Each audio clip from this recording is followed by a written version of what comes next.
అంతే కదా. నిజాన్ని పులులు ధరించడం ఏంటండి? పులితోలు, గోచి ఏమిటిదంతా? బూడిద పూసుకోవడం.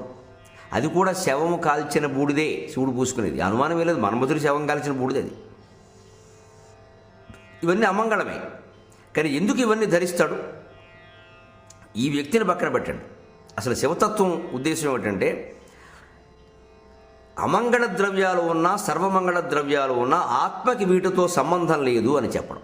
మీరు గమనించండి, విష్ణుమూర్తి వైకుంఠంలో సర్వమంగళ ద్రవ్యాలన్నీ ఉంటాయి. క్షీరోదన్వత్ ప్రదేశే శుచిమణి విలసత్సైకతే మౌక్తికానాం మాలాకృప్తాసనస్థ స్ఫటికమణి నిభైర్మౌక్తికైర్మండితాంగ శుభ్రైరభ్రైరదభ్రైరుపరి విరచితైర్ముక్త పీయూషవర్షై ఆనందీ న పునీయాత్ అరినళిన గదా శంఖపాణిర్ముకుందగా. పాల సముద్రంట, శ్వేత ద్వీపంట, వైకుంఠ